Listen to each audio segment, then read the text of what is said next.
भगवा आतंकवाद का मुद्दा पी चिदंबरम ने गृह मंत्री रहते उछाला था और दिग्विजय सिंह ने इसे जमकर हवा दी थी। नतीजा 2014 के लोकसभा चुनाव में कांग्रेस अब तक के चुनावी इतिहास में सबसे कम सीटें जीत पाई और कांग्रेस ने इससे कोई सबक नहीं लिया। यही वजह है कि मल्लिकार्जुन खड़गे ने फिर से कुछ वैसी ही गलती कर दी। योगी आदित्यनाथ के बटेंगे तो कटेंगे नारे से डरे खड़गे जब इसकी काट नहीं खोज पाए तो काउंटर अटैक के बदले पर्सनल अटैक पर उतर आए और योगी की तुलना आतंकवादी से कर दी और भगवा की तुलना विभाजनकारी ताकत से। अब इसको लेकर सियासी घमासान तेज हो गया। कांग्रेस फिलहाल बैकफुट पर है और भाजपा हमलावर। कांग्रेस को अब झारखंड और महाराष्ट्र में सियासी नुकसान होता दिखने लगा है। मतलब कि सीएम योगी को घेर कर खड़गे ने कांग्रेस को ही फंसा दिया। खड़गे ने कहा था कि एक सच्चा योगी बटेंगे तो कटेंगे जैसी भाषा का इस्तेमाल नहीं कर सकता। इस भाषा का इस्तेमाल आतंकवादी करते हैं। योगी मठ के प्रमुख हैं, भगवा यानी गेरुआ वस्त्र पहनते हैं, मगर उनका मानना है कि मुख में राम बगल में छुरी। मल्लिकार्जुन खड़गे ने केवल योगी पर ही हमला नहीं बोला, उन्होंने पीएम मोदी और अमित शाह से भी देश को खतरा बताया।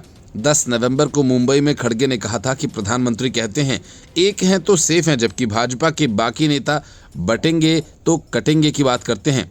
आखिर ये धमकी किसको है? कोई दिक्कत है क्या? असल में देश को खतरा आरएसएस, बीजेपी, मोदी और अमित शाह से है। अब सवाल ये कि क्या मल्लिकार्जुन खड़गे ने कुछ नया कहा? क्या सीएम योगी के गेरुए वस्त्र की वजह से उनकी तुलना आतंकवादी से करनी सही है?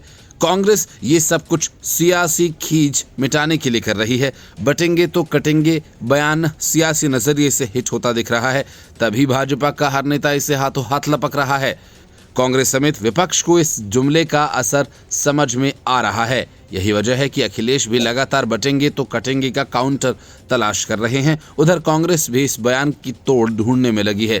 इसी कोशिश में खड़गे ने सीएम योगी पर हमला बोला। एक तरह से देखा जाए तो सियासी नजरिए से कांग्रेस को इन सब का घाटा ही होने वाला है।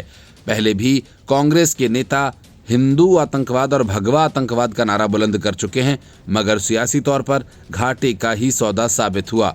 खड़गे से पहले दिग्विजय सिंह और पी चिदंबरम जैसे नेता हिंदू आतंकवाद और भगवा आतंकवाद की बात कर चुके हैं। कांग्रेस के सीनियर नेता दिग्विजय सिंह भी हिंदू आतंकवाद शब्द का इस्तेमाल करके बुरी तरह से फंस चुके हैं।